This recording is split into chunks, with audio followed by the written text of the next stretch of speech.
Hello everyone, and welcome to another Masterclass. It's your boy Ken, back at it again, here to teach y'all how to play this fucking game that seems to be dying, which is unfortunate. But today, so late into the game's life cycle, I'm going to teach you how to block like Goichi.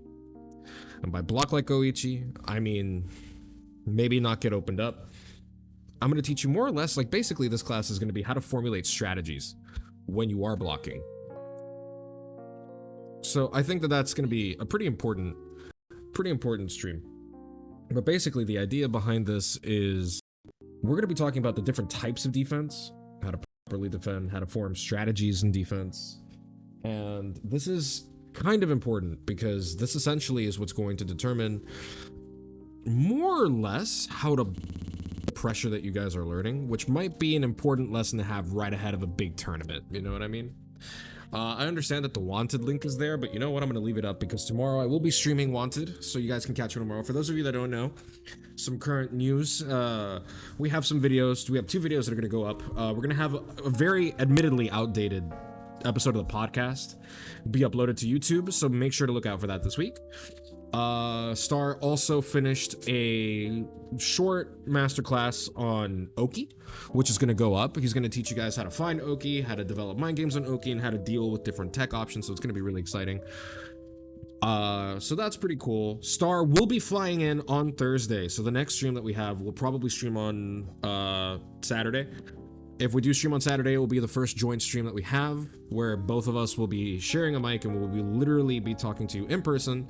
We may do some offline matches, so if you're interested in that, make sure to stay up to date, make sure to follow us, so that way you guys can get notified when we come online. And if you guys are interested in supporting the stream, make sure to join us. Actually, Saturday may be the tournament, so we'll definitely keep an eye out for that.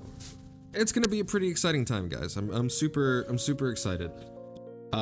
As far as any interesting news goes as well, if you guys want something more immediate, tomorrow make sure to catch Wanted live on Damascus's channel. We will be restreaming it here, but go show support to Damascus, which is why I'm going to leave the link up there.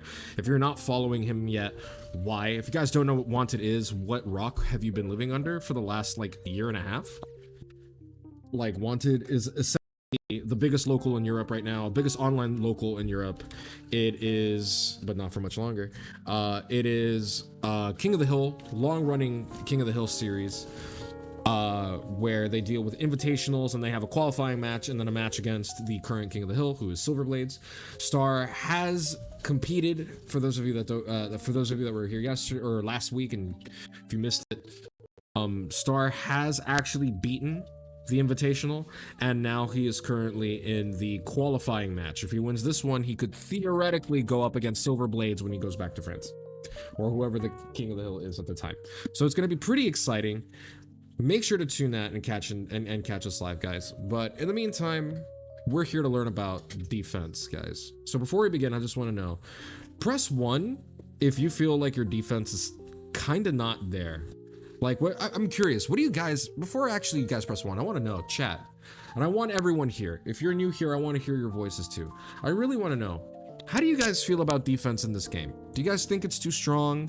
Do you guys think, do you guys hate it when people block you? Like, do you guys feel like you block well, or do you guys just feel like this game just rolls over you? Like, I'm curious, how do you feel about the balance between offense and defense in this game?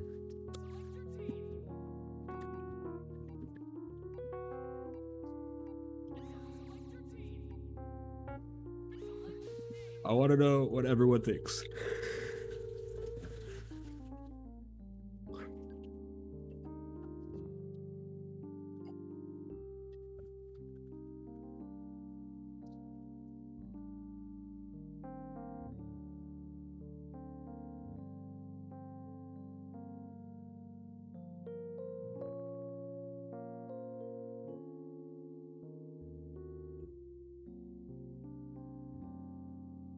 Chat, I want to know. I see a very few amount of people. You know what? For that, I'm just going to go ahead and pick my shit. I have a decent defense, but I think my problem is I go about it without paying attention to the habits that my opponent has on pressure and just try to react to everything. I'm glad you said that. That's going to be pretty interesting. You're going to feel very seen this masterclass, I can tell you that.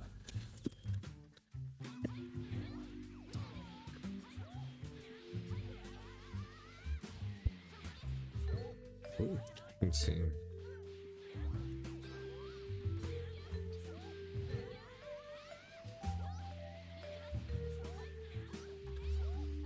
Yeah, that's what I thought.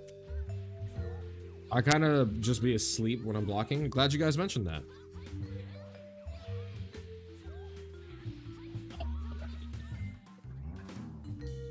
Though I'm happy to say I can tech DR. Ooh, a show off, huh? For me, it depends on the day.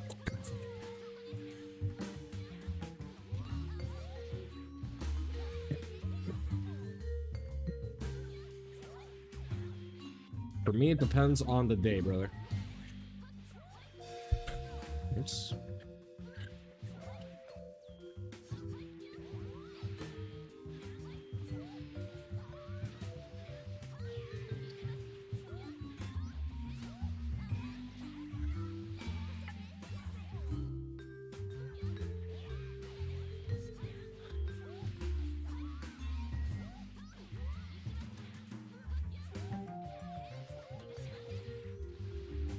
Let's see.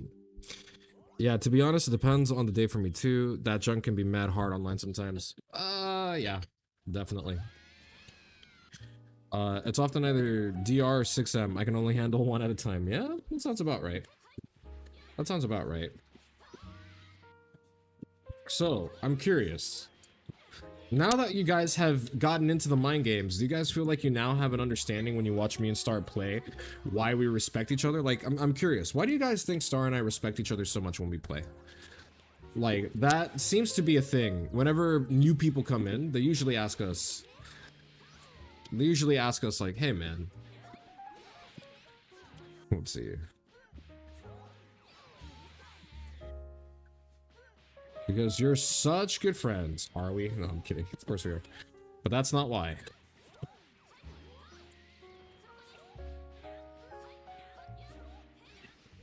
The game, ever since 21 came out, it's kind of in an unhealthy place. The discourse around it has become increasingly toxic as more and more top players have become dissatisfied with the game. A lot of people talking about dropping it, despite the fact that major events are coming up. People complaining about the new patch, people complaining about 21, people complaining about a lack of a new patch, rather, to be clear. Whenever I see you guys, I can kind of see how to respond, how you respond to risk versus reward. Yes and no. I do take very calculated risks when I play Star, but the risks are much higher with Star than they are with any other person, to be honest.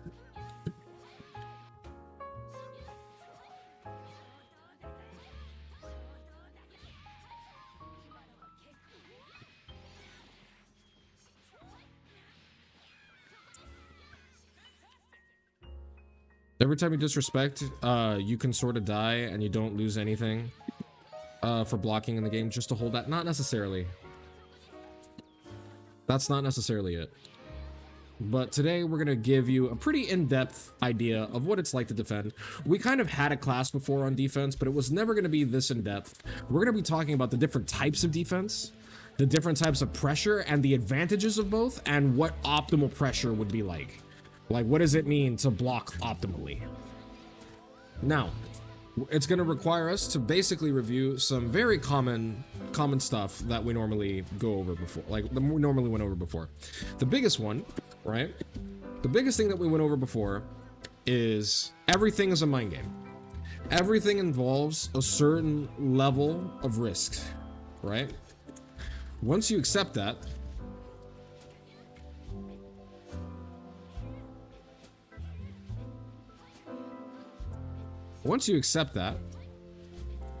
we can begin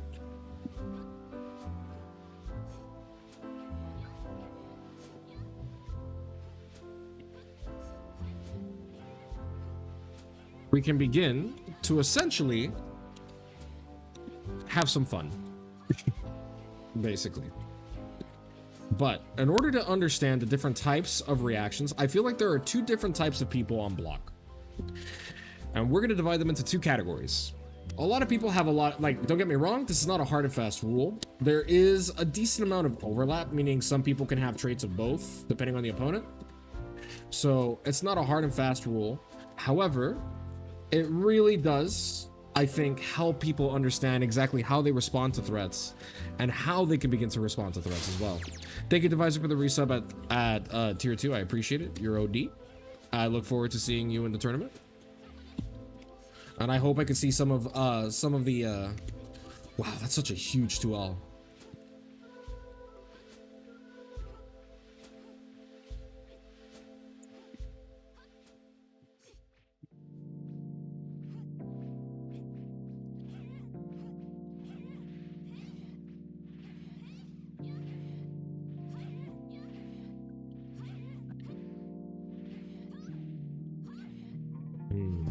Now, so there are two different types of defenses in this game, in my opinion. Just two. Number one is active defense, and the other one is what I call passive defense. Hell yeah, Advisor. Thank you, Ladders FGC, for the follow. I appreciate it. So, what exactly is active defense, and what exactly does it mean to have passive defense? So I'm going to start with one over the other. I'm going to start with passive defense because this is the most common. I want you to press 1 in the chat if you feel like this describes you to an extent. Passive defense means that you're not necessarily looking for anything in particular.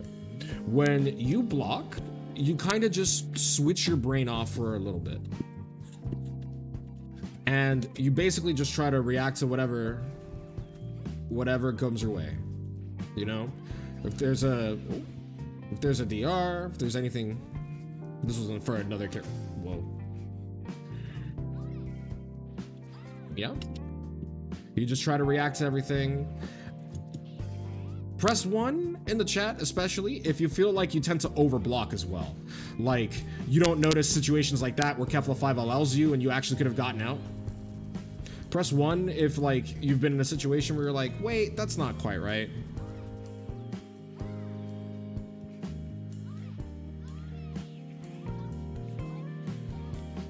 Yeah.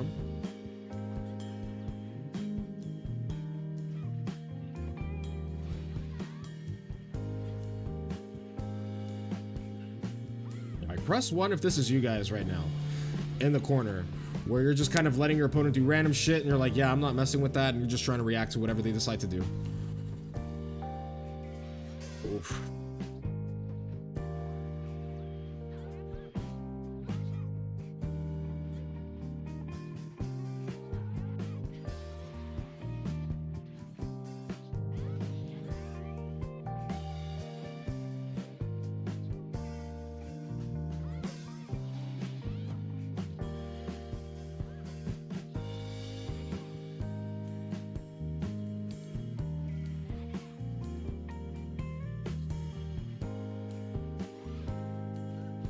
Now, that's what passive defense means.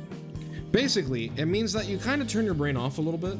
You're not really overly paying attention to what your opponent's doing. You're not really looking for opportunities to escape. You're just blocking. Hopefully they get tired of blocking, and then you are either going to jump out, or you're going to reflect, or, you know, you see a pattern and you recognize, and you're like, you know what, maybe I'll mash. That's generally what it means to have passive defense. An example of great passive defense players would be Fenrich. Fenrich has very passive defense. Wawa has incredibly passive defense when he feels like blocking. When he feels like blocking, that's a very important distinction. But you know, you guys get that demonstration where you just see like Wawa block everything. Hayden had pretty great passive defense. Star, if you guys think Star's pressure or Star's defense is incredible, his defense is extremely passive. He just waits to reacts to everything he can, and then looks for opportunities. Very, very, very powerful. Generally, you can tell these kinds of players because they have incredible reactions. So they'll block mix-ups. You're like, wow, how did you, like, for example, they'll block stuff like that. We're like, wow, how did you block that double overhead? You know, they'll block stuff like, you know, they'll tech DRs that aren't necessarily after 2L, like that. They'll tech those DRs. Generally, that's what good passive defense looks like. It is incredibly strong because doing this particular method of defense lets them essentially gather information about their opponent while giving away very little. So basically what that means is they don't necessarily overextend their presence, and they're like, okay, well, you know, I don't need to react. I can just block, or I don't need to act here. I can just block and look for a pattern. I noticed that my opponent likes to reset here, so I think I can try mashing. That right there is passive defense, where you're just kind of taking it as it goes and you're relying a little bit on your reactions. Now, you might be wondering, isn't that the way you're supposed to block? Not necessarily. You see, passive defense has a big issue, okay? I want you to look at Kefla, and I want you guys to pretend that you're the bot, okay? I want to see if you guys pretend you're blocking me, if you guys would block this mix. Oops. Wow. Fuck Kefla. If you guys would block that cross up.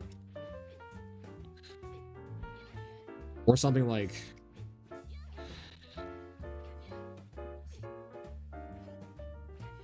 Let me do it with a more familiar character.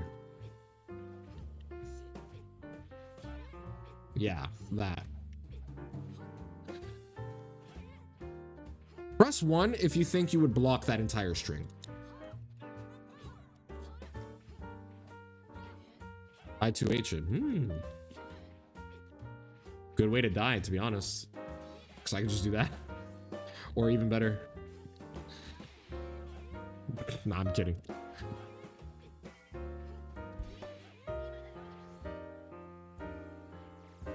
Or press 1 if you think you would block all that. Or at the very least react to it. That shouldn't be too hard. I would expect to see a lot of 1s here.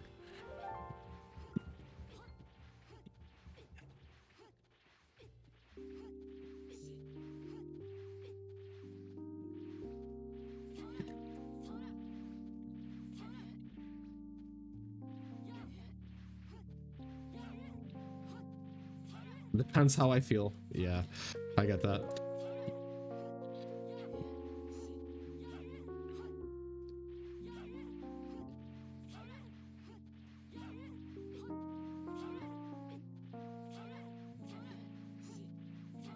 You guys, if you guys are in the competition, there's somebody else that you guys know that actually has this this particular type of defense. That would be T. T is a master of passive defense. Press 1 if you feel like you struggle to open up T.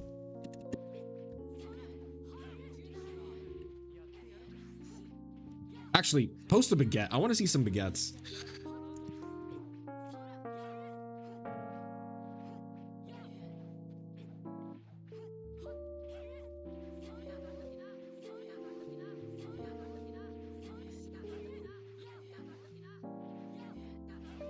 There we go.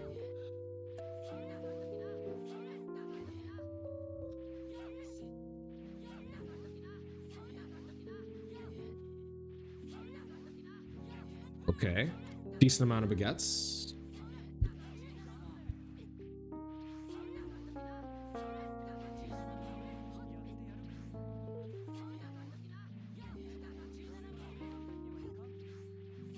I haven't fought him in so long. I feel like, and I already feel like I'm struggling to open them. Damn.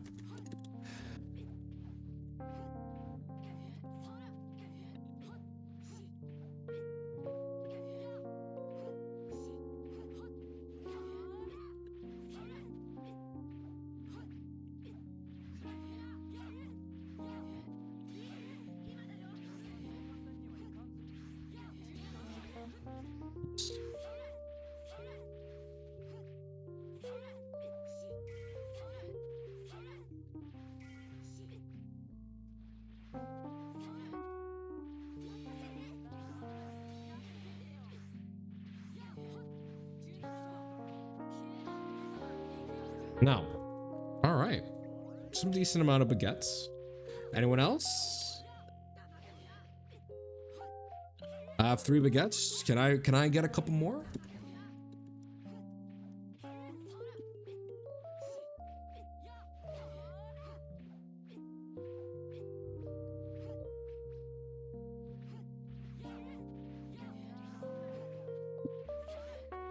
Ooh, nice. Let's see. So as you can see, this is the defense that is a little bit more obvious to people, and the one that a lot of people generally tend to gravitate towards, because this is what you consider good defense. They block everything. Like, how are you supposed to open them up without a 50-50, right? Well, we're going to talk about some weaknesses of the passive player, and I want to see if you guys feel like you share this weakness. The biggest weakness is you guys probably block this, right? How many of you block this?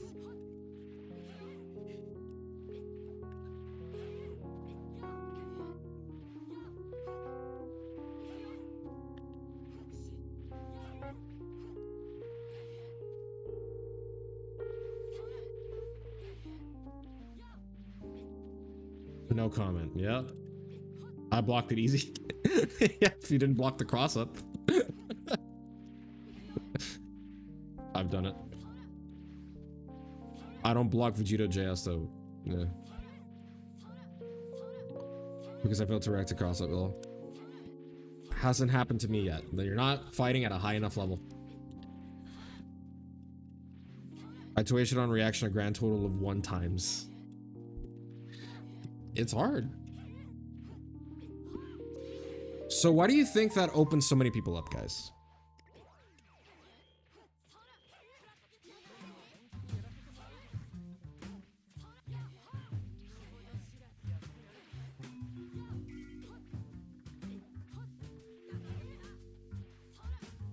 It uses their reactions against them.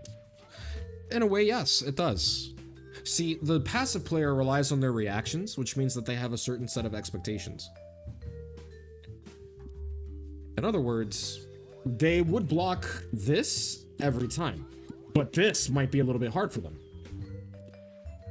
Because you whiff the overhead right over them, they block high, and they're not really sure what you're doing. They would also get hit by this.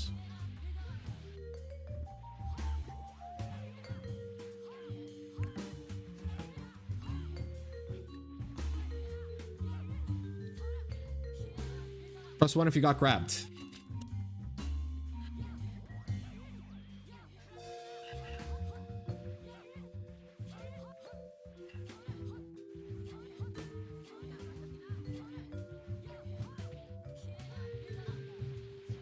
Now, you might be saying, that's unfair, that's an unreactable command grab. You're right.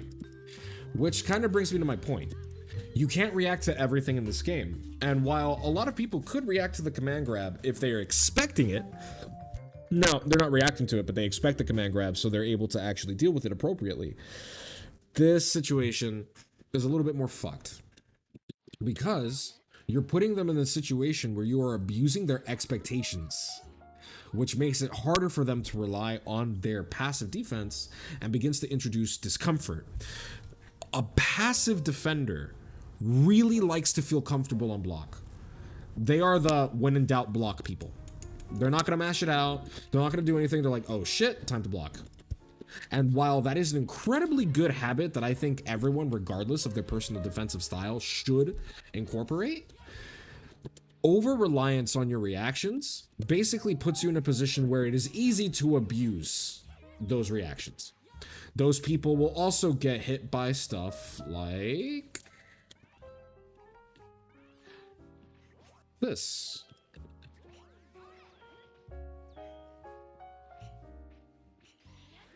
Many people will try to tech that. Like it's a DR. That's another way you can fuck with their reactions. If you really want to be mean, and you cross up a lot, they might start thinking, okay, what if I 2H it? Well, see? See what I mean? You just jump, and suddenly you're on a side that they can't anticipate, and they don't know what's going on because they were prepared to block a cross up or a fake cross up. They were not prepared to block an assist immediately into a mix up. Basically, we only block what we're ready for, and that is the important adage. And that is something that you need to keep in mind both as an attacker and as a defender. We only block what we are ready for. I want you to drill that into your heads because I've been saying it for a while now. We only block what we are ready for. And that's very important. So, What does it mean to have active defense? For those of you that have played me, you have learned active defense, or you have learned what active defense feels like. Active defense would probably look something like this.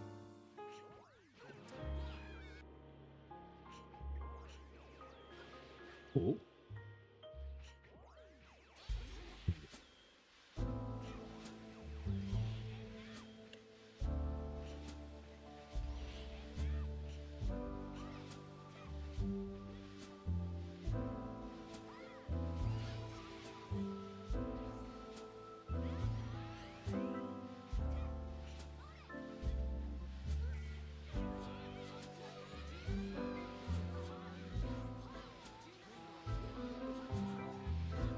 That's more or less what active defense would look like.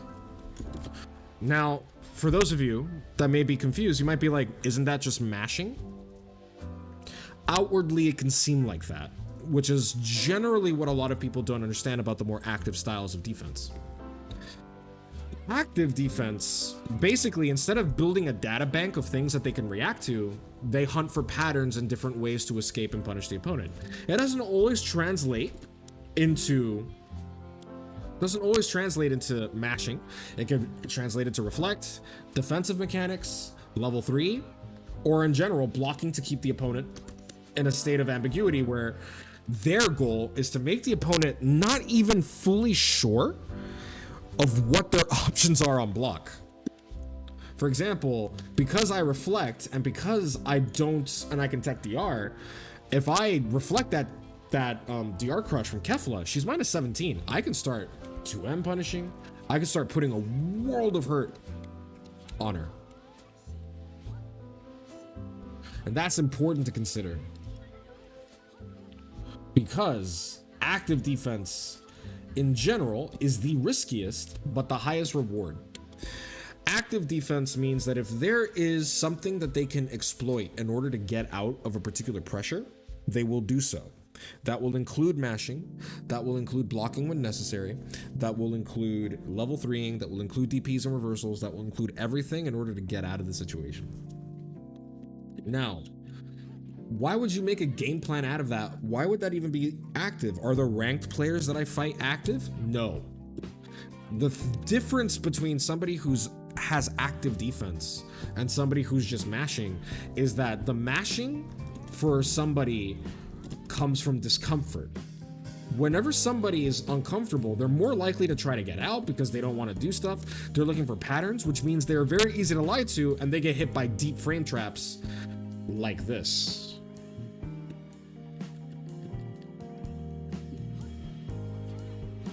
That.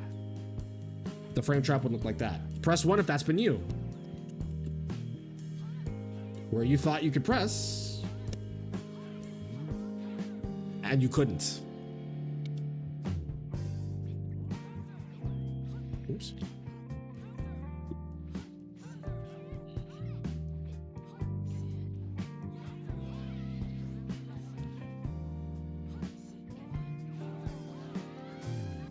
Faber, you have active defense, which is why you are susceptible to this. It is generally harder to master than passive defense, because passive defense requires you to build up reactions. This type of defense requires you to understand the position. In other words, how much bar does my opponent have? What resources do they have available to them? What can I do to destroy them? And what options are they vulnerable to? What options are their pressure vulnerable to? For example, this is vulnerable to reflect, because even if it's a frame trap or a reset, both options would get reflected. A passive attacker or a passive defender may not necessarily know what to do there. So they're like, that position is too ambiguous, I'm just going to keep blocking, while an active defender will realize I can get out of both if I just reflect. Now, are they always going to reflect? No, because if my opponent does this, they lose. The opponent does that, they lose. The opponent does that, they lose. That, they lose. So there's a lot of ways your opponent has to demonstrate what they can and cannot do. And we'll talk about that mind game in a bit, but basically active defenders will find a way to properly escape the pressure. So what are the weaknesses of somebody with active defense other than the fact that it's incredibly difficult? Well, if you are a little bit too active, it means that you can end up tunnel visioning, which means if I'm expecting the DR too much, am I going to react to that? The chances are probably not. Or better yet, am I going to react to that? Because I'm looking for the DR myself and I want to punish it. We are susceptible to tunnel visioning, and it requires a more objective view of the game in order to pull off. You need to basically look at your opponent, look at everything that's going on around you, and try to decide what the best decision is based on the situation. That's incredibly important. But if they don't understand the situation, if they don't understand the character that a character like Videl, for example, who doesn't understand that you can't mash here, you can die. They are vulnerable to gaps in their knowledge. For example, this has a gap, guys. Press 1 if you think you can level 3 6H. I know setting it up that way seems kind of loaded, but I'm curious. If you were in a match, be honest with me, would you try to level 3 her full 6H?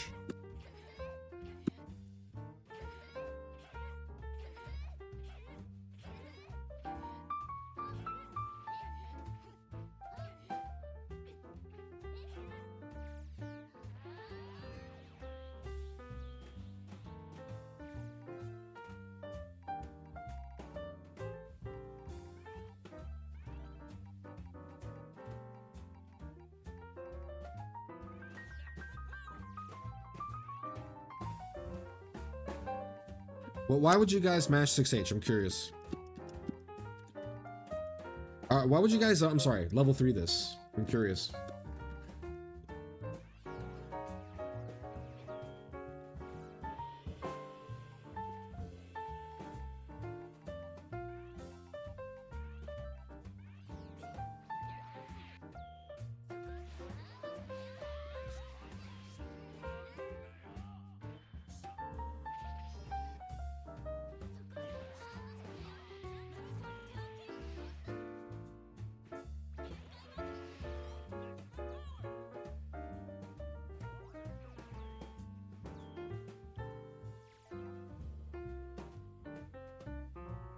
Because I'm uncomfortable. Okay. I bet you didn't know she could do that, though. Oops. Yeah, it doesn't have a... Let's see. If it is active, it will clash with some level 3s, but Videl is plus at the end of this interaction. And that's plus enough to say a man, by the way. That's plus enough to dash up 6M or 5M. And she can do it on reaction at any point. You have to keep that in mind. Other situations, like for example, oops.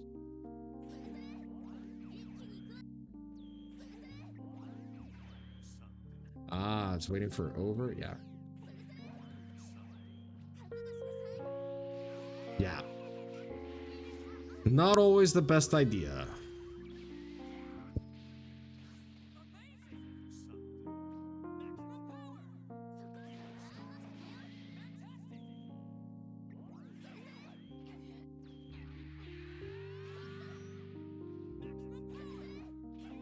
Oops.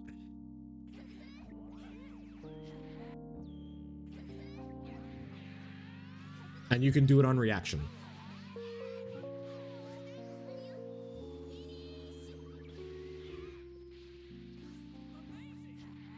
I'm doing it on reaction. I even do it to Beerus, so it's a pretty fast level 3.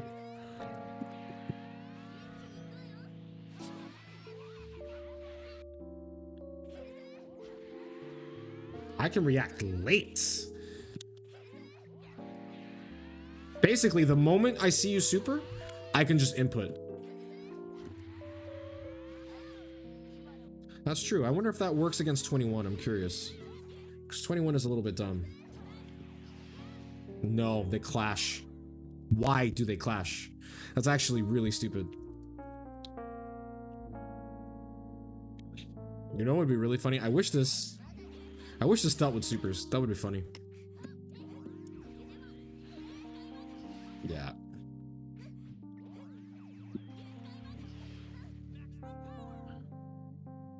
That's it. Dropping Vegito for Videl. Good idea.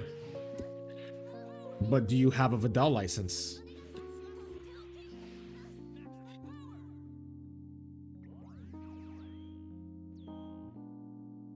Mm-hmm.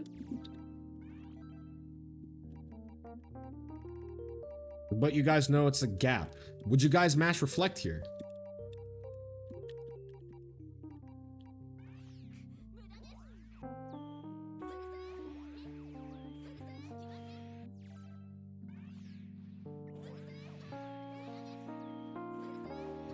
Oops.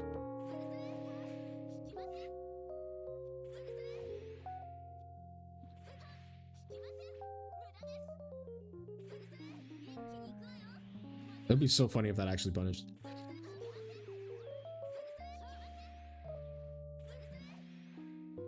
She could literally kill you for it. Kind of. Because she could do this.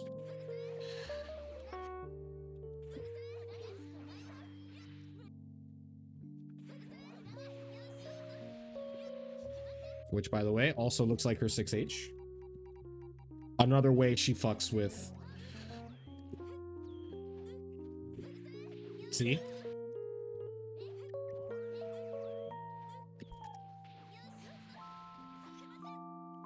Very easy mistake to make. So yeah, I would not mash on Videl either.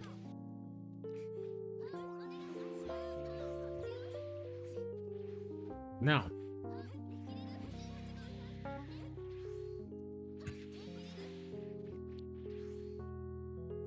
This character is kind of wild. I actually really like Videl.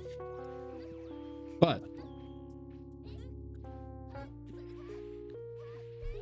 let's put it like this, right? Why did I bring up Videl? Because active defense, most of you probably have never labbed the 6-8 situation, which is why I brought out Videl, because a lot of people are not even really sure what she does. For example, how many of you knew that this was not only plus, but a reversal? Look at the invincibility.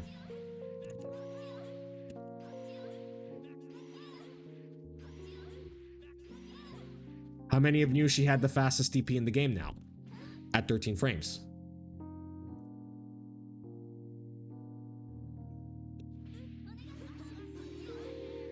How many of you knew she could do that?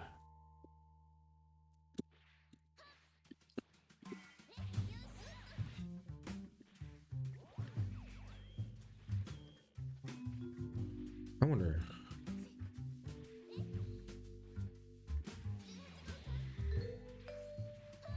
It was the fastest, yep. She has I think it's the fastest DP in the game. Maybe Beerus might be faster, actually?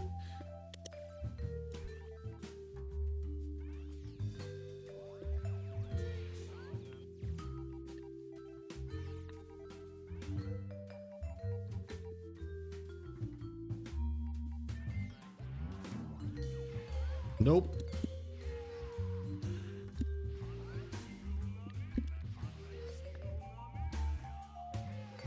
Guess it depends on who. Maybe on a big body. Yeah, 14 frames on a big body.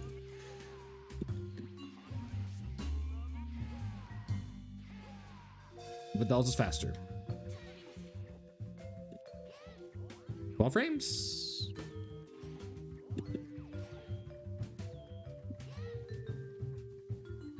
How many of you knew that she can do this after Hereka, which means she can do this, or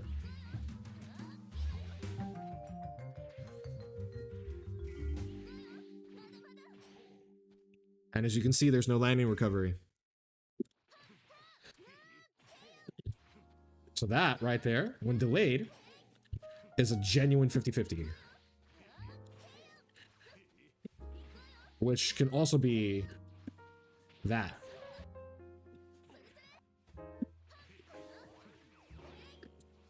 Or that.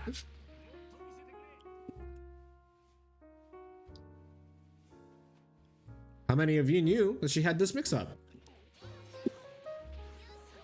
Press 1 if you got hit.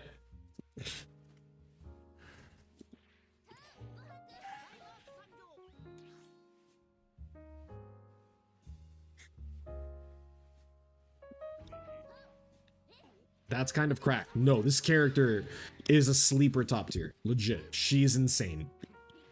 And just so you understand what her reward looks like, by the way, while we talk a little bit about Videl, because you know she's going to be the star of the show today, because she is going to demonstrate what kind of defense you need to have. But if you get hit by the grab, oops, that would be, I think it's,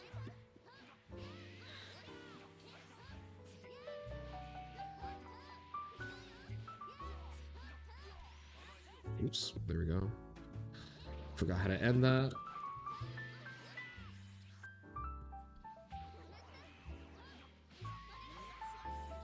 You can actually loop there. I think you can actually loop that, which is pretty nice. Pretty nice. If you get hit by 2L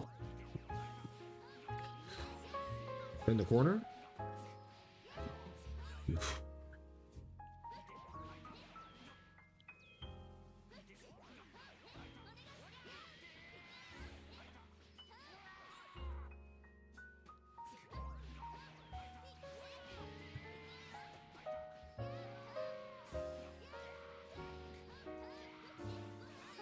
I fucked up.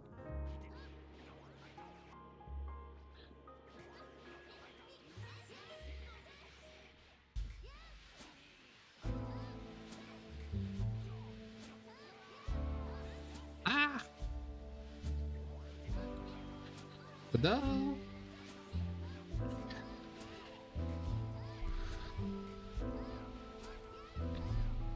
Yeah, I have to end that with an EX, I think, which is fine. She builds pretty decent meter.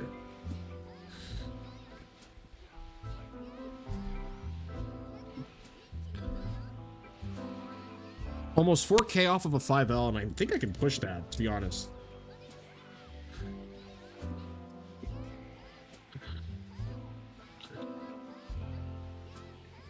Ah, messed up the thing. So pretty fun. This character is actually mildly cracked. And by the way, how many of you knew that her counter buffs Saiyaman?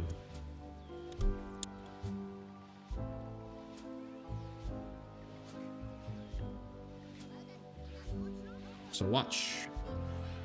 1000.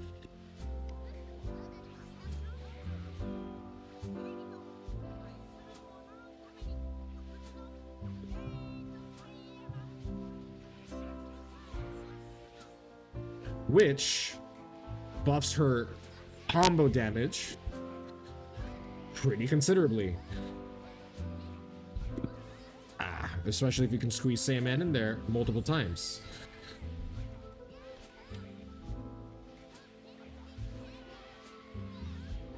It's pretty nice.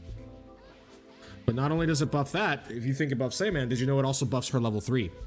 And her level 3 goes from doing very little damage to doing almost as much damage as 18. She does 17-11 with a buff Saiyaman. 18 does 17-18.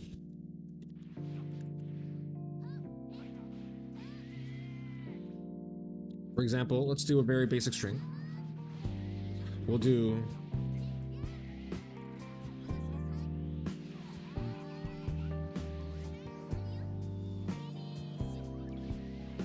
3.9K. Okay, that's not too bad.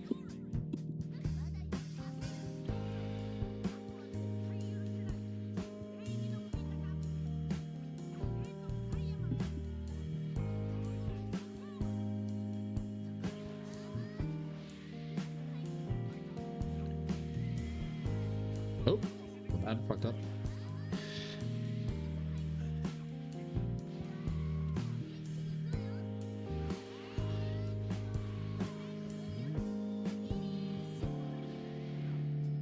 $100 more damage. She does a little bit more now. Combined with her new combo damage, that's kind of scary.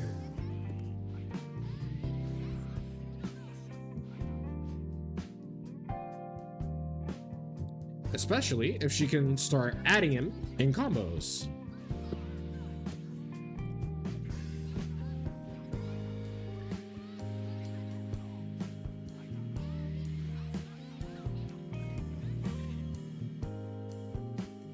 So, why am I telling you all about Videl? Is this a Videl class? No. The point that I'm trying to illustrate is that if you are an active defensive person and you don't know what your opponent is trying to do, and you don't know the options available to you, your defense is exponentially weaker because you're going to have a lot harder of a time reacting to things. Now, does this mean Videl loses to passive defense? No, she has ways to kill that as well, which is worth talking about. So what is the best defense? A best defense, in my opinion, is the defense that does both. If you have the ability to block when you want to, but be active when you feel like you have enough information. If you have both halves of that coin, you have godlike defense. Who has godlike defense? Goichi.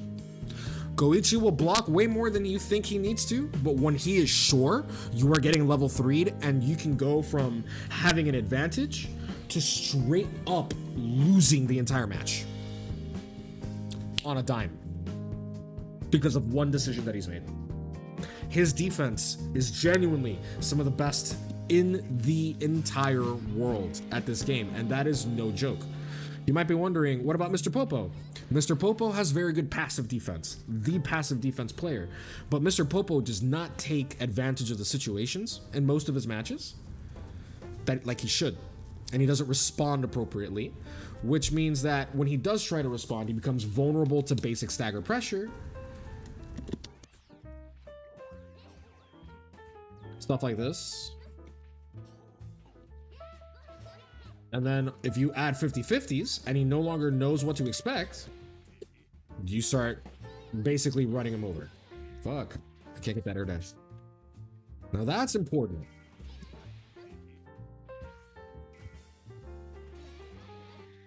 So, that's pretty crazy, right? You only block what you expect. There's active defense and there's passive defense. So assume that we have both at our disposal. What can we do to start? What could we do to start making? Thank you so much, Corinth, for the follow. I appreciate it. What can we do to start really fucking with our opponent? And why do we want this kind of defense to begin with? Well, it's very simple. We're going to talk about pressure for a little bit, but I'm sure everyone is familiar with the 2L, 5L pick an option, right? We can move past this, right? We got it. So we talked about how everything is a mind game, how you gather information about your opponent, and then once you have that information, you can begin pressuring them accordingly. Well, here's what nobody told you. Your opponent can do the same thing to you without throwing a single punch by simply blocking. The reason why we encourage people to just block is because when you try to gather information about your opponent also gathers information about you. Which means I can see where you like to reset, get the familiar timing. That has a bad cancel window. Okay, I see that. Okay, that's scary. Point being, you begin to gather information on your opponent as well. And because of that, your defense, which goes from passive, meaning I'm just going to block and pay attention to what they do, can easily become active whenever you need it to. And you can turn a situation on its head and begin really controlling your opponent. For example, for those of you that attended my stream, or a stream I was on yesterday, I was with one of my students, Lee FGC. If you guys know him, go follow him. He's a Vegito player, day 1 Vegito player. Really good. I recommend you guys go follow him and show him some love. But I was in a position where he started really, really looking and trying to bait my DPs. So he started, okay, I'm gonna dash reset a lot, but dash resets are vulnerable to mashing. So because I knew that he was looking for my DP, I held my DP and began actively mashing on him intentionally. The thing is that the mash here is more than just a mash. It's not just me pressing a button to take my turn back. It is me affecting the way he's going to pressure me for the rest of the match. I just got ahead of the mind game, which means, is he going to keep dash resetting? Probably not, because I just showed him that I'm onto him. So guess what just came back on the table? DPs. And now he's no longer thinking about DP. So I can DP now. All because I was very effective at getting ahead of the mind game, knowing what my opponent wanted because of my passive defense, and now I'm able to maneuver a position where I can control what my opponent wants to do. Now, is there anything that the pressurer can do? Yes, we will talk about in a big class, a really big class, what it means to get ahead of a mind game. What it means to be proactive in a mind game rather than reactive, because right now you guys are still in the phase of gathering information about your opponent. What if I told you that at high level you don't need to gather information about your opponent? Well, you do, but you don't need to just go about it and be like, okay, I want to see how my opponent blocks 6M. You don't need to do that against your opponent. What if I told you that you could be proactive with your pressure? So proactive, in fact, that you can punish a reflect before it even happens. Press 1 if you have been training with me, my contestants. If you have been in a position where you felt like reflecting me, you reflected, and then I did this and punished your reflect. So press 1 basically if this has been you against me. The one time you wanted to reflect. Oops. Nah, it's 5H. My bad.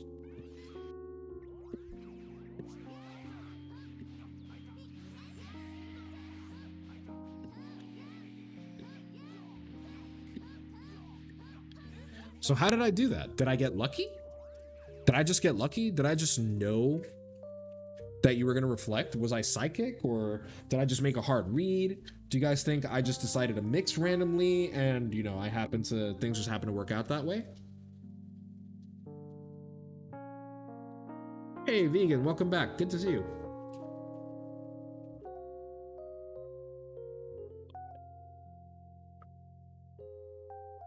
You die for other reasons, Saber.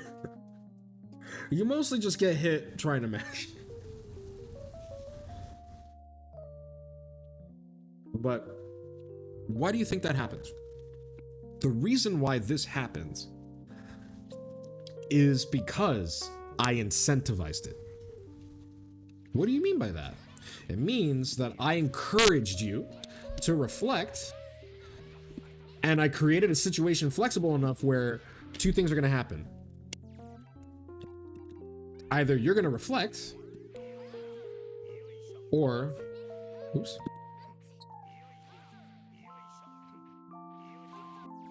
I wish you could, not every time. I wish there was a way you could actually have him like randomly do it and then sometimes not do it. That'd be great. Point being, sometimes you reflect, other times you don't. And either way, I get something out of it, because either you reflect or I get a mix.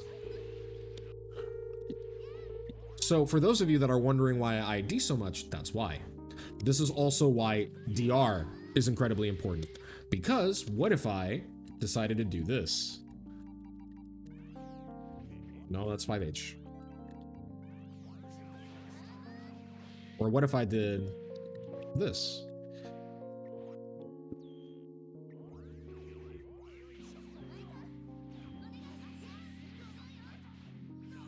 Now, you're probably thinking, okay, well, shit, I just got punished for reflect, right? So I'm probably not going to reflect there anymore. You see how the pressure gained control over the opponent, because the thing is we're creatures that operate on risk versus reward. If I have too many ways to kill an option, I'm not expecting to see that option again. And when I expect not to see an option again, what ends up happening is that your defense grows weaker. So, how do we get to the point where we want our opponents, like what exactly is it that we want our opponents to feel? What is the end goal here? Why would I pressure like this, and why would I block like this as well? Well, the end goal is that I want my opponent to feel like they have to do this to open me up. I want my opponent to feel like they have to 50-50 me, that I have to guess. I want my opponent to be so afraid of my defense, like T, that they feel the need to 50-50 me to open me up. And I want to see how attentive you guys have been in the other masterclasses. Why? Because, you know, you guys know 50-50s are threats, right? So why would I want my opponent to 50-50 me? Like, I can barely guess that, right? Like, why would I want to be put in a position where I have to guess? Why would I want them to do this to me? You want them to spend their resources. Very close, Saber. You're in the right. You're in the right. You're in the right lane. You're in the right box, but you're not in the right corner yet.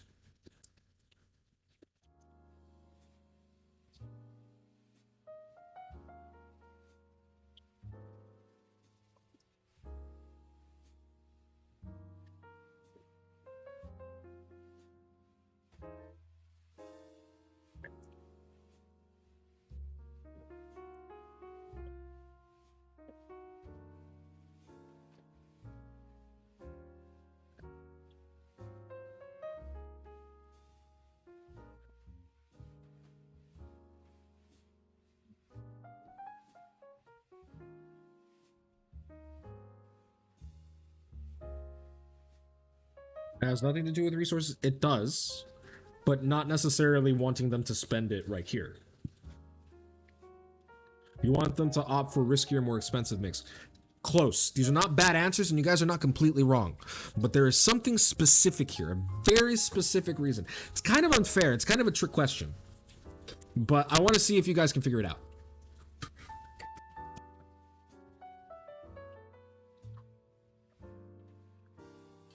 You want them to not have an assist? Well, ideally, I would prefer if they don't hit me.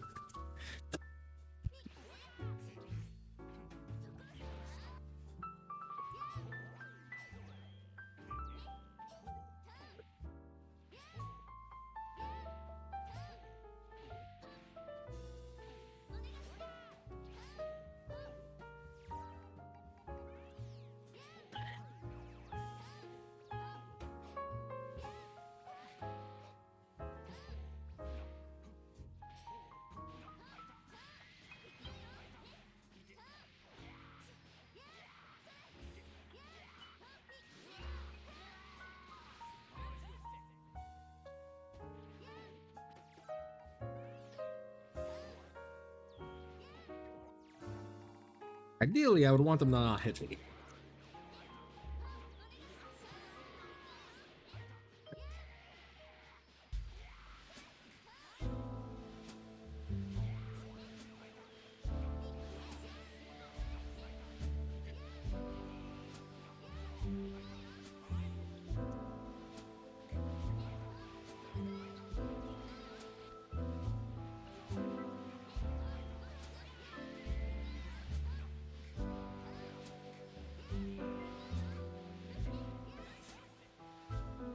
They're betting on 50-50s to open you up. Might mean that they will do so again instead of say staggers, but I don't know if that info might be valuable. Well, you guys are not giving any wrong answers. I love it, but this is basically an exercise because I want to rewire the way you think and a way you approach situations in this game.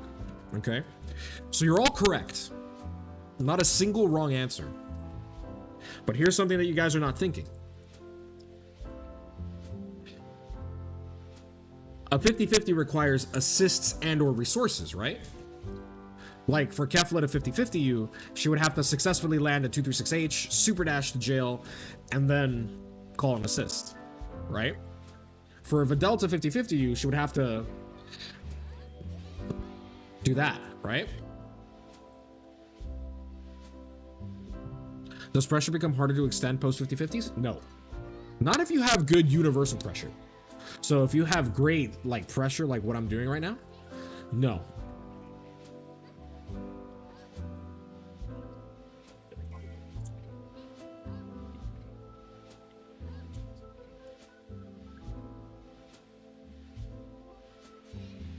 So it requires an assist to open you up, right?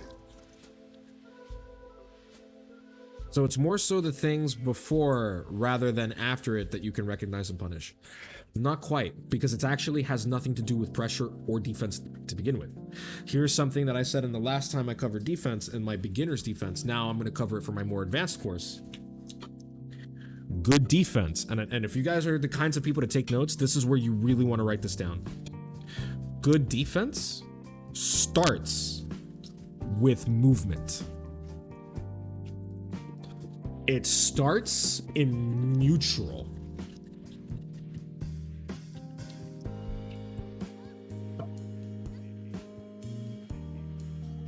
So if I make my opponent, and by the way, I know I bring this up a lot, but this is actually my most common response against a lot of top players who tend to come in here, and then they're like, why wouldn't I just 50-50?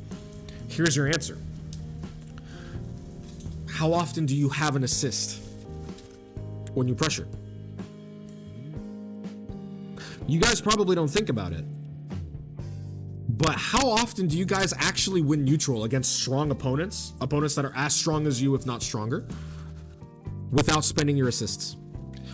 If you're the kind of person that requires this as neutral, a pin, uh-oh.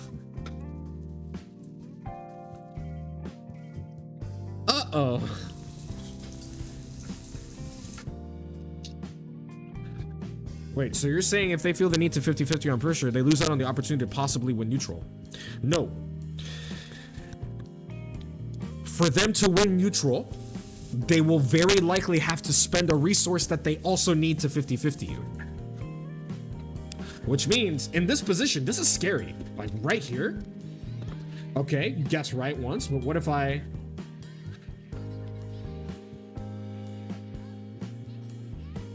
I can't 50-50 you anymore. Here I have to stagger. And notice how my assists aren't coming back unless I leave a very hefty gap.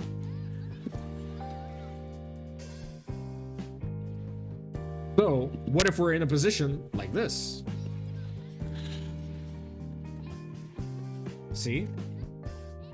Just one neutral. You can't do anything.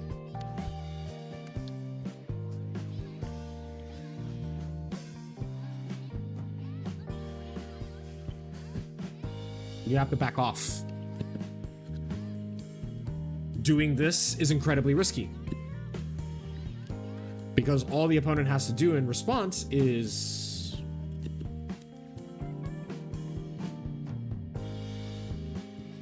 literally. So I was sort of right. I said none of you were wrong. But the problem is you guys were thinking about it strictly in the context of pressure. You guys didn't consider that pressure and defense depend on your neutral and depend on your movement. The reason why we teach the pressure that we do at WTG, this stagger pressure where you're like, this doesn't seem that effective because why wouldn't I 50-50, which is something that top players have literally said to me in my chat. The reason why is because you limit yourself, because now you're holding on to an assist. So there's going to have a compounding effect.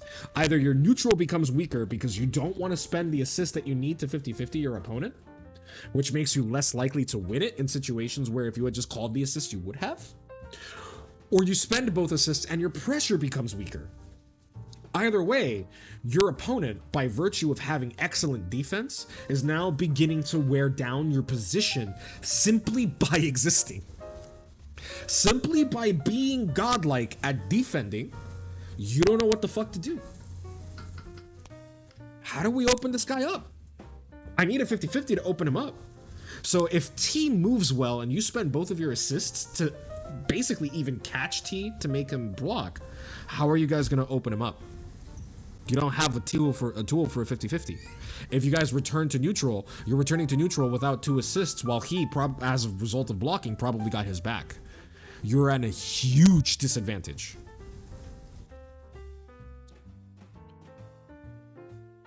Which they probably wouldn't use in neutral. Exactly. Their team is weaker now to facilitate that mix-up, when they could just stagger and have a more flexible position and team, as well as a higher overall success rate. Just block the mix. Not a bad idea, actually. So that may be facetious, but that's very important, right? Imagine having an assist that you only intend to 50-50 with. A 50-50 is not an unblockable.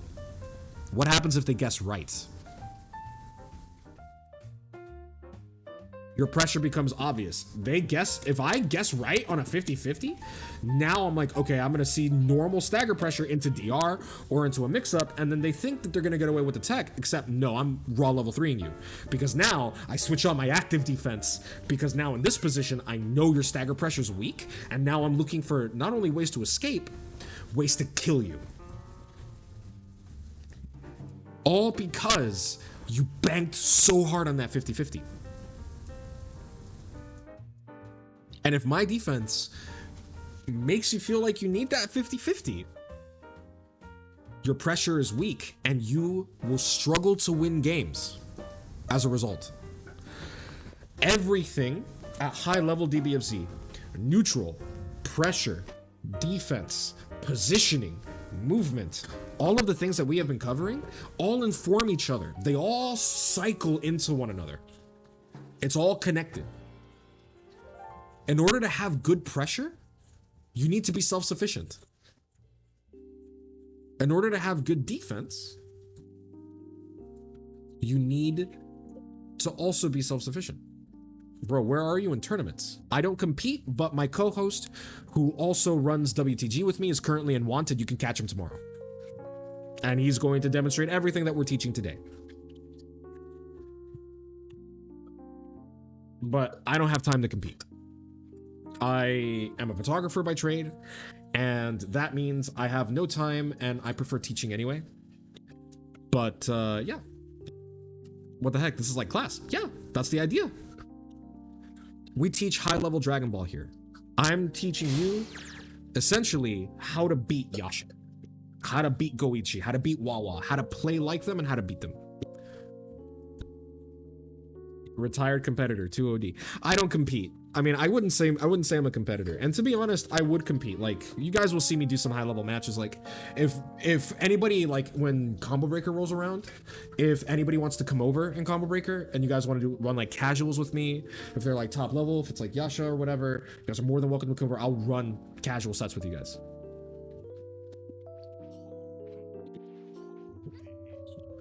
You should upload the VOD. We do. We do, actually. You can follow us on YouTube. We have a lot of VODs that get uploaded. Sometimes they don't get uploaded because we're going to turn them into smaller classes. So, like, we'll condense, like, these 2-hour classes into, like, 6 or 7 minutes. But, yeah, no, we do post, like, occasionally, like, I have a huge masterclass on pressure, on beginner pressure, for example. But, right here, guys, you guys are seeing how defense is all interconnected. You can take control of your opponent's pressure. Yeah, exactly. I'm very excited to have you. Welcome, Pharaohs. And thank you for the follow, by the way. But you've basically got to take control of an opponent. We're going to be discussing mind games in depth in the coming weeks. So I will be running a couple of classes. Sometimes we'll be doing reviews for newer people so that way they can catch up. I'll be repeating myself. But this is an example of really potent pressure, because if your pressure is self-sufficient, right, if you're self-sufficient in one regard, everything is stronger. So let's say I win neutral without winning my assist. Now 50-50s are a big threat that I can threaten on top of my normal pressure. So you see me doing my normal pressure and I can go, yeah, fuck you, I'm gonna 50-50. This will help so much. I really hope it does. Welcome aboard. So I could do that. If I don't have my assists, that's okay. My solar pressure is actually pretty good. And eventually I will get my assists back while remaining really ambiguous and hard as hell to block. Now, this does incur a little bit more risk on me than just simply doing this, but who cares? And if I open you up solo and I get my assists back, guess what happens? I have more damage. Or if I don't want to go for damage, I can literally do this. 50-50 on your wake up.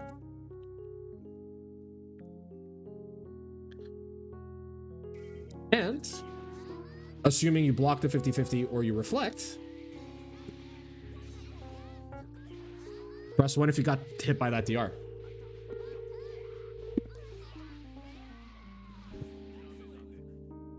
So for those of you that didn't see what I did without the assist, I did this.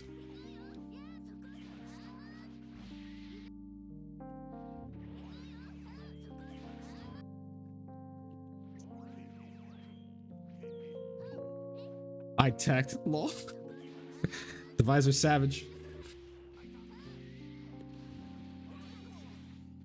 You want to know who gets hit by that DR, by the way? T. For those of you that are like, how do you open up T? This is how. Because now he's expecting to guess on a 50-50. He's no longer looking for DR.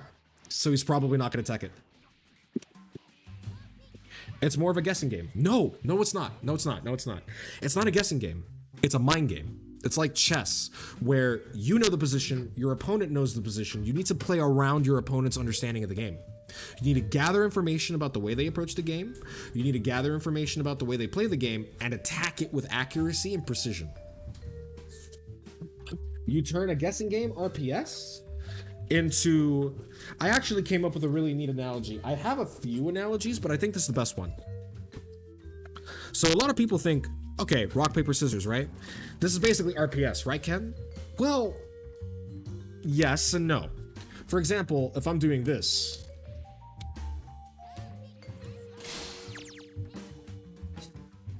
Thank you so much, Escater Labs? Escater Labs? Escater Labs?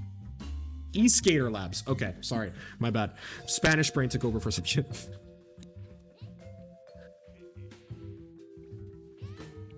So you might be wondering, what is Ken doing? What is this pressure, right? Now, this is my medium pressure that I've described. It's not an RPS with the gun. I want you guys to think of it a little bit less, well, it's going to be dramatic, but I want you to think about it a little bit more accurately. Okay?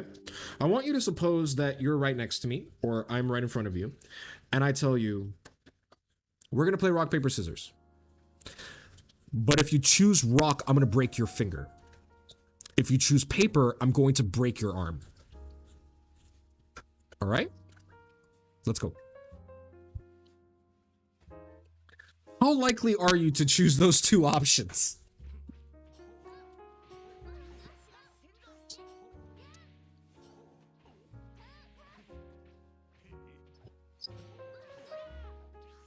I went with rock. Oh no, I don't want to play anymore. Exactly. So if you're the kind of person that's like, all right, I'm definitely choosing scissors now. Or if you probably have active defense. If you're like, nah, fuck that, I don't want to play anymore, you probably have passive defense. But the reason why this is important, right, is, well, how does this translate to the game? When I do this, that's a reset. This is not a Gatling. That's a reset. I'm in full recovery. You can press 2M here and you will win. Okay? You can literally press 2M and I will win. See? You can press 2M here and win with Beerus. Okay? But what if... Oops. 2M.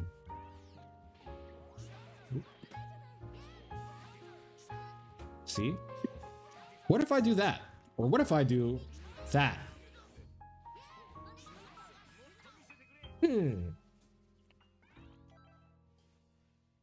That's breaking your finger.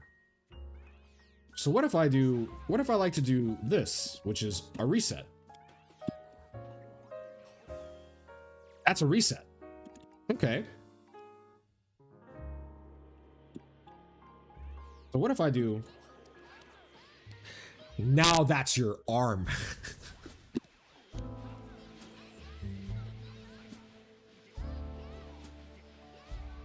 See what I mean?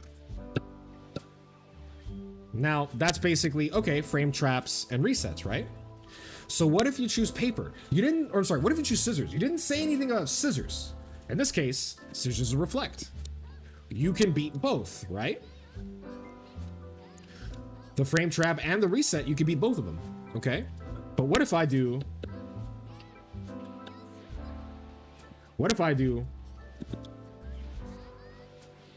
What if I do...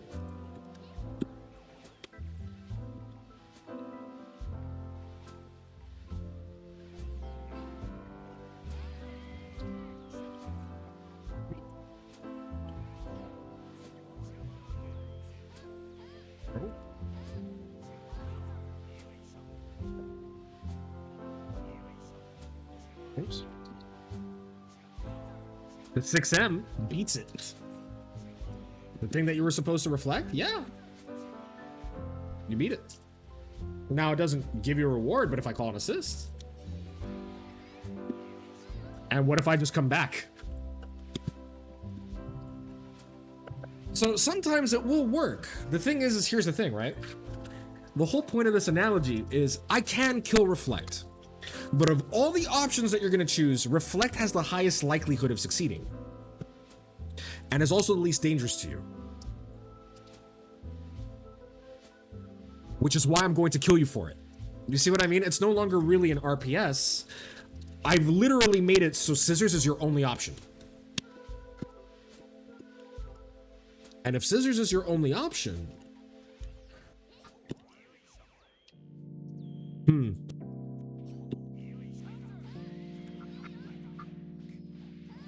Or, to put it another way, because scissors is your only option. Oops. Ah, fuck dodge, to be honest. I hate it.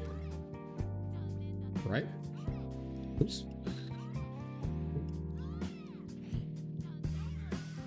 Yeah, see?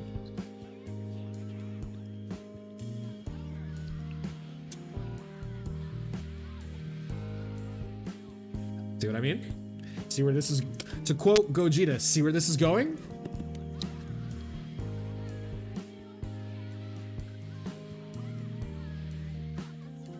It's not the assist I wanted to spend.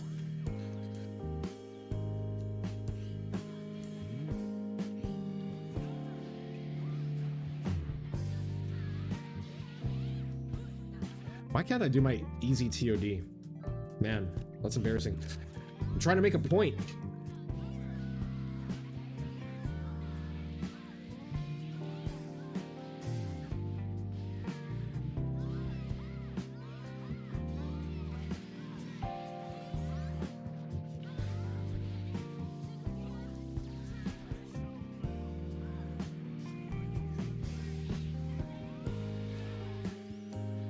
That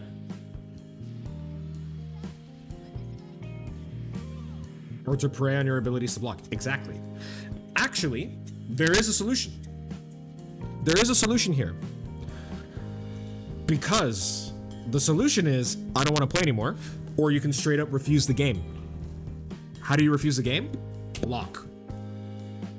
See, if you just block, it feels like you're going to be blocking forever because you're never going to know when to escape. But here's the thing, right?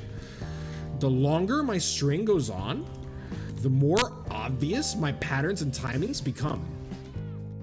And the greater the risks I have to take, and you can start gathering informations on my habits. Like, for example, maybe I have the habit of only 6M'ing after 5M, which means that 6M is now easy to reflect. If you see that 6M, reflect it.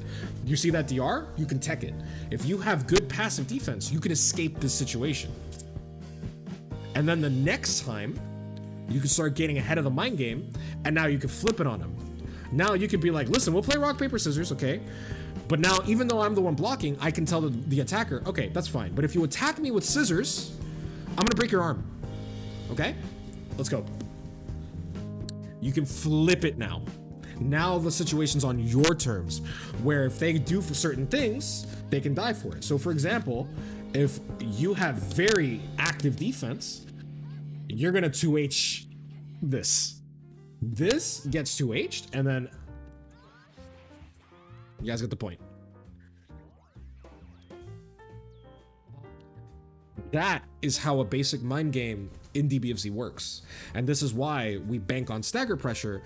And this is the thing I suspect a lot of people don't really think about, because you're like, listen, RPS, man, why am I risking my turn like that? You're not. You're only risking your turn if you haven't threatened your opponent. If you only reset on safe on block stuff, that's a free reflect. But if you, that's -8. So if you do something like this, oh, you bet your sweet Pippi you're gonna open people up.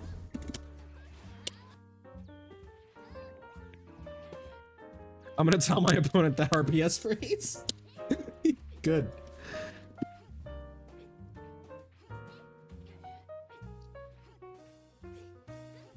And also, here's another thing that I didn't mention. How can I begin to attack my opponent's desire? Because I know that all they have is scissors, which is reflect. How can I begin to kill them for it? Attack with lows. This is going to be very, very important. And that is going to be one of the first classes that we transition to into the graduation phase of WTG pressure. This is the first step for, forgive my weebdom, the yogi. This is the first step of the final version of high level pressure. But it all starts here on defense. Controlling your opponent, taking control of the mind game, paying attention to what they're doing and not being afraid of them is the number one step to attacking your opponent properly. So,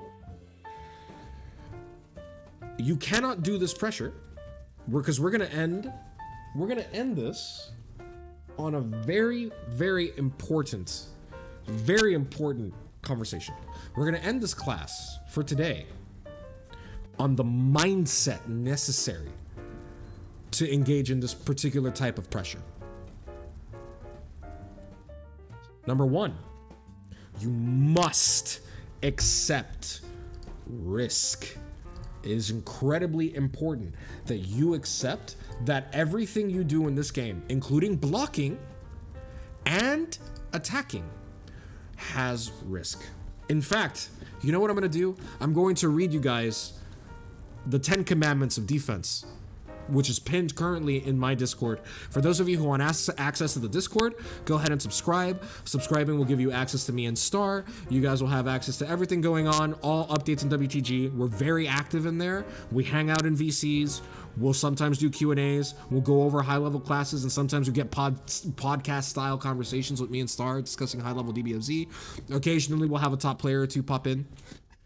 So if you guys are interested, please consider subscribing and or donating to the stream, as it does help us monetarily and it helps us keep going. Anyway, what are the 10 commandments of defense? Number 1, blocking is very powerful and should be your default response to ambiguous situations.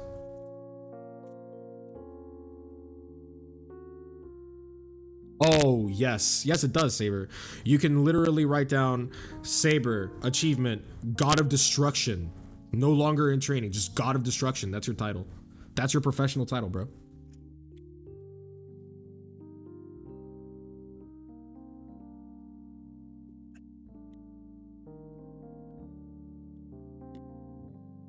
So, number 1, blocking is very important and should be your default response to ambiguous situations.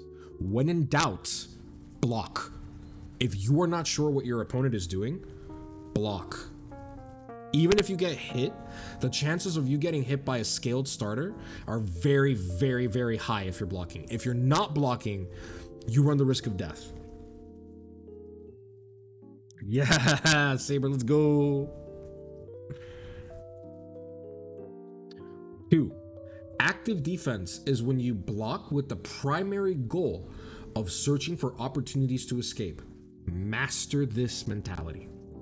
Number 3. The system mechanics are powerful, but they are also commitments and can be baited. Do not use them thoughtlessly and do not overuse them. Blocking is the safest thing you can do. In other words, do not panic 6M. I'm sorry, panic reflect. Do not panic mash. Do not panic level 3. Try to make you using these responses, these reversals, a conscious thought. It should be intentional. I wish I could. I actually would love to do that offline. Real talk. Thank you so much for the follow, Moonlight Goddess. I appreciate it. Number 4. Build reactions to the system mechanics. Defense will become much easier as your confidence in blocking will be higher. So, if you guys can't tech DR and block 6M, do it. Learn how to react to these things. And the best way you can do it, one of the questions I get is a training bot. Don't do a training bot.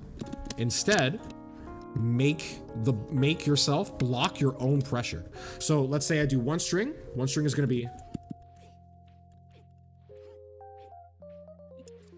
there you go. What's string number 2 going to be? What's string number 3 going to be?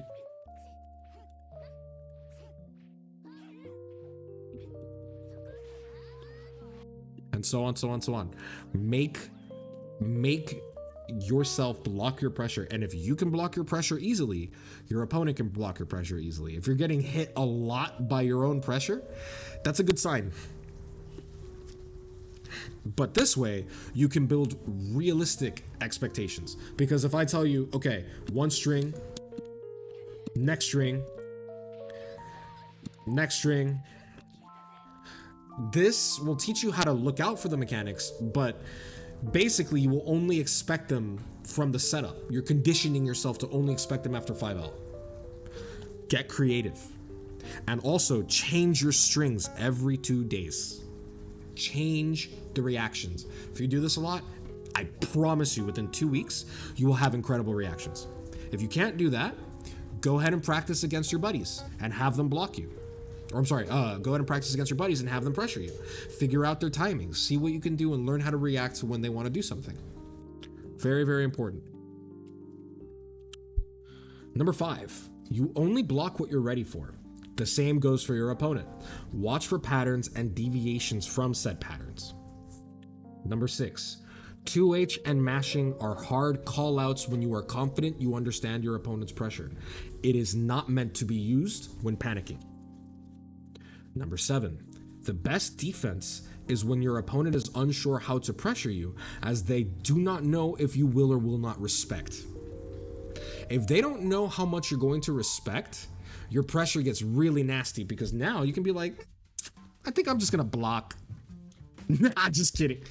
And you start doing shit like that, your opponent's gonna have a hard time approaching you because they're not gonna know how much they can get away with. Very important. Number 8, having good reactions is important, but they can be used against you. As we saw with fake cross-ups, EX moves, crushing DR, things like that. Number 9, defense is as much about situational awareness as it is about reacting. Do not be discouraged if your reactions aren't as good. You can still practice good defense, even if you struggle. Number 10, be weary of respecting too much. A great example would be letting the opponent reset their pressure after an assist. I'm sorry, without an assist after their special. So for example, if I'm 18 and 18 ends her string like this, you should not be respecting this. You should immediately take your turn back. Even the wonderful 21, if she ends her string like this, she can do this, so be careful. But there is no reason for you to hold this if you blocked it. Now, that doesn't mean mash, but this means this is a free escape. You can't just reset her pressure like that. Otherwise, you're going to struggle. Blocking too much can be just as dangerous as mashing on every gap. If you mash or if you never challenge your opponent, if you're the type of person to overblock, you become vulnerable because your opponent now doesn't have to take as many risks to 50-50 you. They can put you in really fake mix-ups.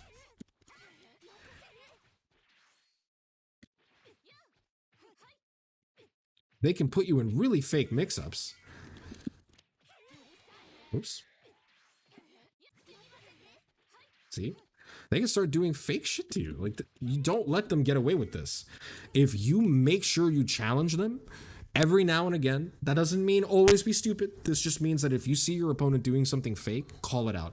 If you call it out and you successfully call out their pressure, you keep them honest, which means it keeps you in the game. You are no longer losing control of the situation just because you're blocking. Those are my 10 commandments for defense. And hopefully you guys learned a little bit about what active defense is, what passive defense is, how they correlate to each other, and what good defense should look like and how it is impacted by the rest of the game. But we're not going to call it just here, guys. You guys were really cool today. Thank you so much for joining me. So, treat for you guys just a little bit. We are going to do a little bit of a VOD review. Now, you guys have seen this match before. We've gone over it, but I think it goes without saying how impressive it is that I keep coming back to this match as a reference tool for a lot of high-level situations, because this was quite possibly one of the highest level matches that we've seen. So, let's see what world-class defense looks like. We've seen and analyzed this VOD from a pressure perspective before when we were learning about rhythm. Now let's analyze it on defense. Let's take a look at the defensive decisions going on here. So right here, Wawa choosing to block very carefully. Right here, Goichi's fishing, but Wawa doesn't bite. Very careful. Very careful, but we notice something on his defense right here. He blocks high every time he sees a low. Every time that 2M is used. So now Goichi goes for the 50-50. Wawa blocks and guesses correctly, and look what happened. And this, by the way, was the most degenerate time, because staggering even once would get your assists back. That no longer happens in Season 3. Which means that these 50-50s are now significantly weakened, because if your opponent guesses right, that's it. Wonderful, wonderful reaction right here. He goes for a 50-50. He's ready to block the 50-50, but he doesn't fall for the fake out DR. Right now, Wawa's defense is quite passive. He's just waiting to see what his opponent wants to do.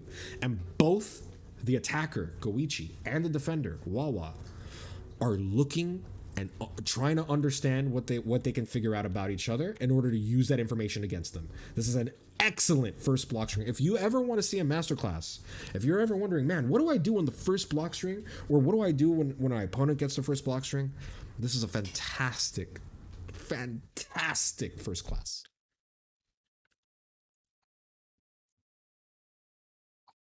$50.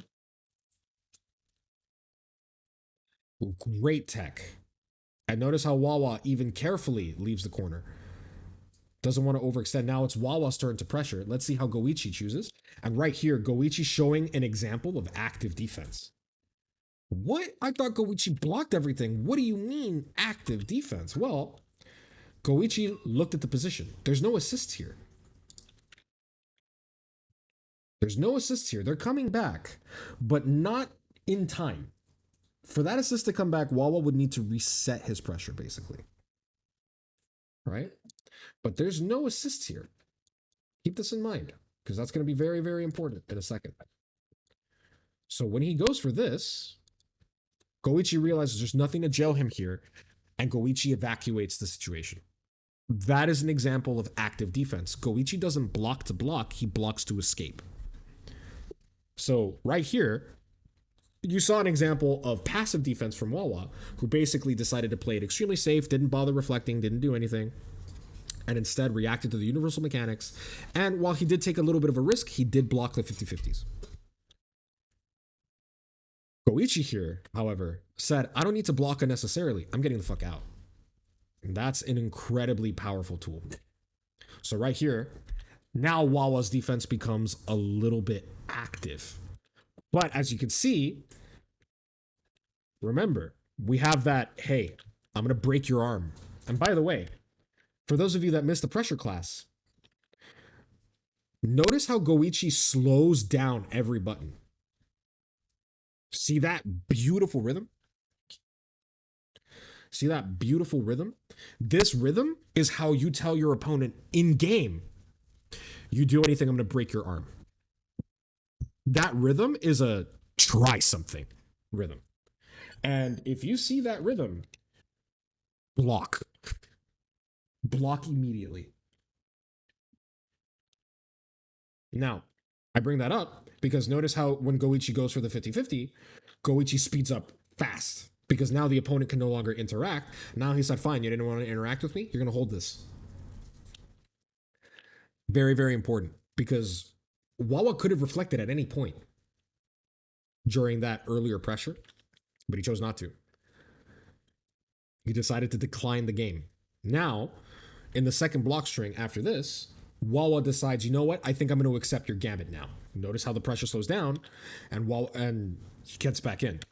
So now Goichi was like, haha, you chose scissors, but I told you. Just because I didn't threaten you. And now, look at this beautiful rhythm here. And we get the first opening. How the fuck did this happen? Well, you see, Wawa has a bad habit on defense. And this is a habit, this is a punishment for being passive. Wawa stands whenever he sees 2M. And because Goichi was very ambiguous, his rhythm was nice and slow, Goichi, basically Wawa could not tell the difference between what was going to be the continuation of the string and a reset back into a low. And by the time he figured it out, it was too late, and Wawa got punished for being passive. Goichi used his active pressure to shut down Wawa's passive defense. Basically, if I were Wawa, that would be a wake-up call. A lesser opponent, that would be a big habit. But against Wawa, Wawa's like, okay, I know I can't do that anymore, and you're not going to see Wawa get hit like that for the rest of the set.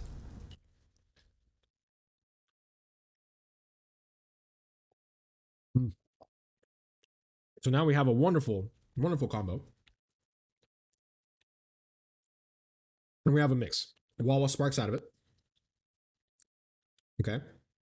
And then Wawa immediately uses that spark to basically build as many resources as possible. Taking advantage of his team. This is brutal on this GT Goku right here.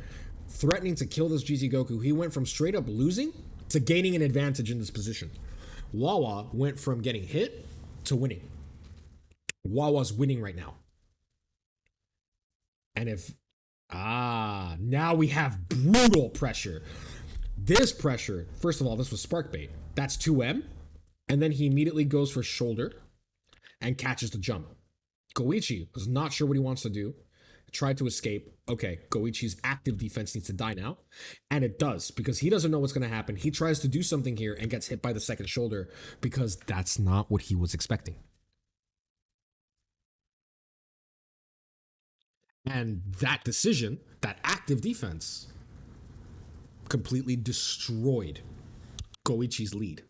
Goichi can no longer do anything. Goichi is now far behind Wawa. Wawa has a character lead. He still has Spark, but Wawa's chilling. This position is pretty comfortable for Wawa. He would have to take care of that Spark, but other than that, pretty comfy.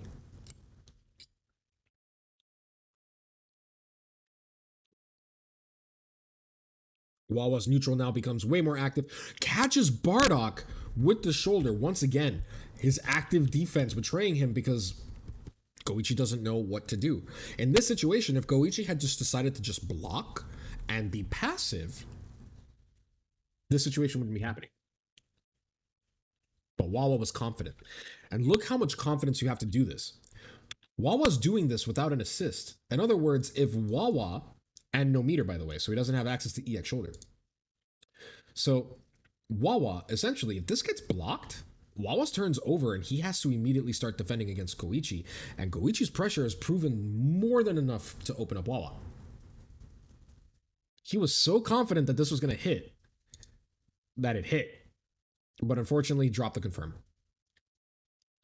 Or maybe he intentionally dropped the confirm. But now we have good pressure, very proactive defense.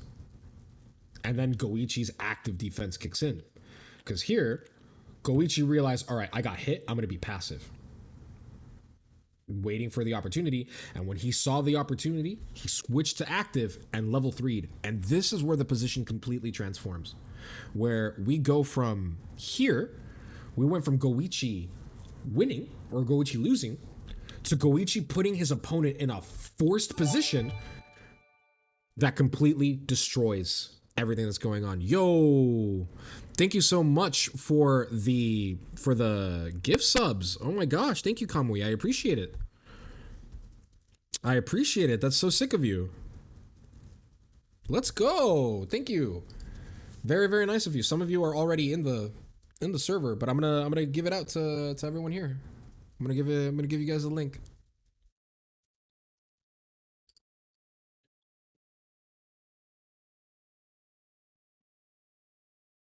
Let's see. I'm gonna invite.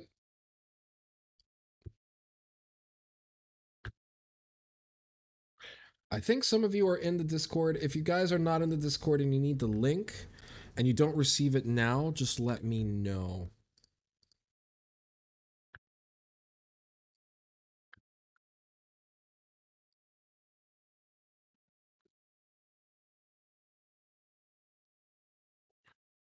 Regan, you already were invited. I'll invite you again, but you don't have to join. It's completely up to you. But thank you so much. I appreciate it. I appreciate the love and support, guys. It really does help us out in these very difficult times with inflation being as crazy as it is.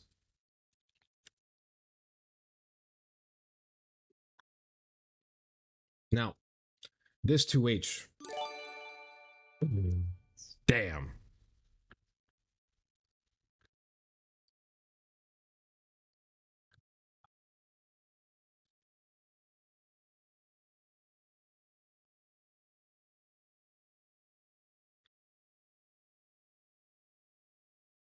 I had to do it for the 69 lol. You guys are wild.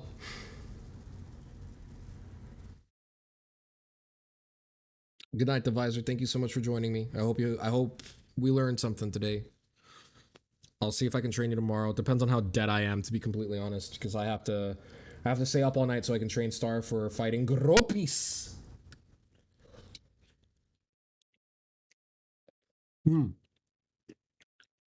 But we've talked about this before. I'll try to keep it short, but essentially, this whole position was so flexible that Goichi, it seems like it's a hard read. It wasn't.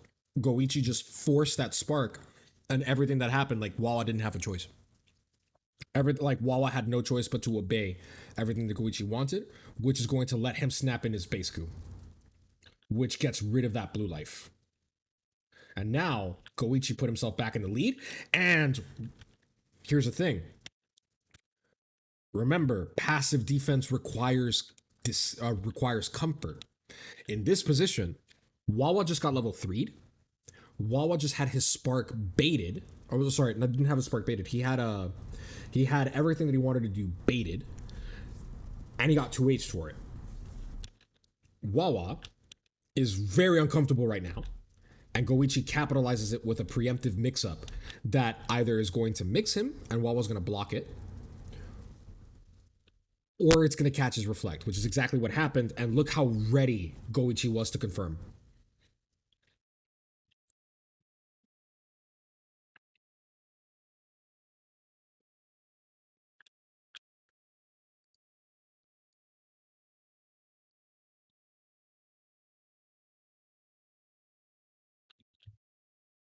Beautiful, beautiful work. And now you guys are starting to see how mindset and defense is important.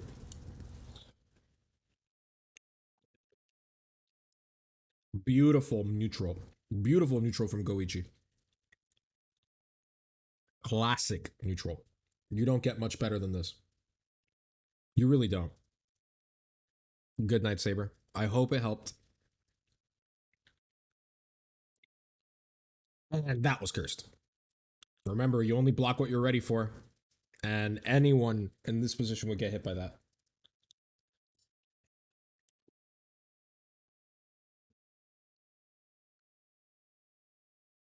Goichi banking. This is so big brained. This is so big brained. So Goichi here banking on Wawa's active defense and was so sure that it was going to hit that he sparked.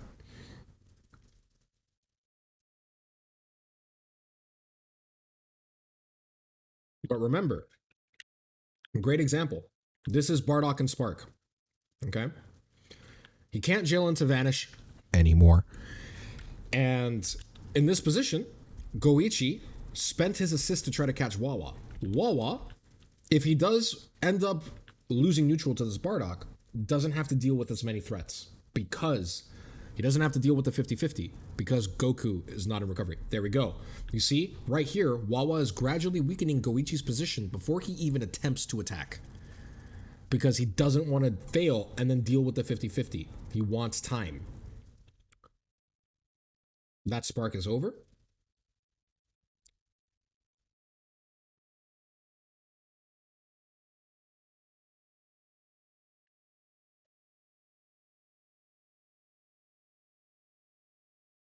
Avoiding the assist. Very nice. Very nice. And here is an example of when you have really good reactions, you just fucking 2H. That's so smart. This is such a great match and a great demonstration on the mindset that you should have in defense.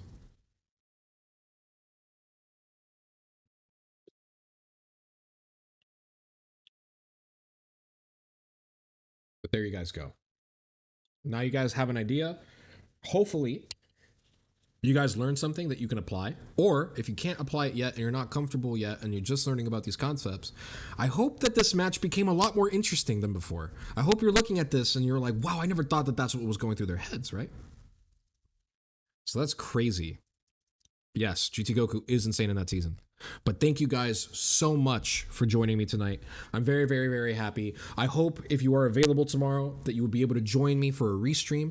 I will have a double stream tomorrow night. I'm going to stream in the afternoon at around 1 to 2 p.m. Eastern Standard Time, so that way we could stream my co-hosts' matches against Gropis in Wanted. So if you guys want to see everything that we talked about today applied in a high-level situation, please come on over and watch my friend go toe-to-toe with one of the best Spanish players who just beat Shanks offline. Crazy bracket reset, guys. So that's going to be a fantastic thing.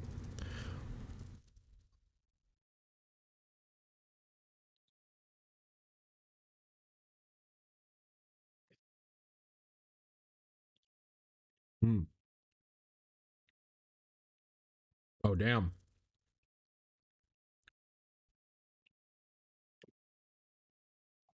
But that's an example.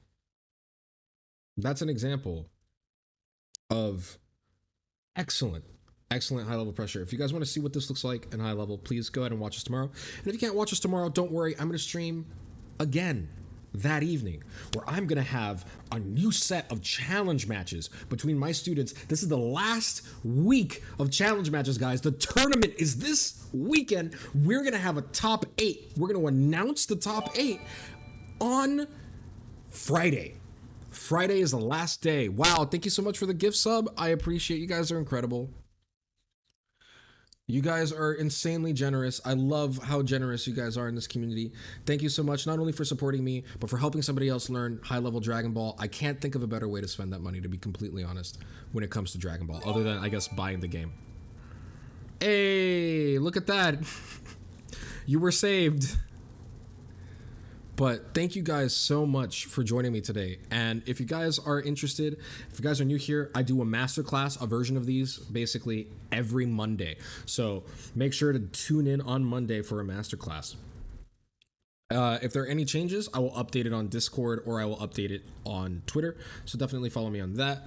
But tomorrow we're going to have some challenge matches, and I have a lot of really great content planned for you this week. And guys, I can't wait for Thursday where you guys will finally get to see me and Star play offline. Is there a Steam schedule? There should be. I'm going to make one and polish it today. I normally had one, but things changed because I work.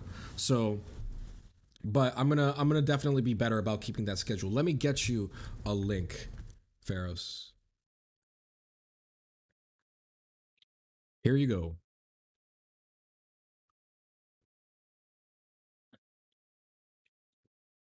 And if you're in the Chicagoland area, we may plan a meetup. You never know. Keep your eye out for it. But that's gonna be it from us, guys. Thank you so much for joining me today. I really appreciate each and every one of you. Thank you so much to everyone who donated a gift sub. Yeah, I live in Chicago. Well then, welcome, welcome, welcome. I look forward to seeing you guys in the server. I hope you guys have a wonderful, wonderful, wonderful evening. Good night, y'all.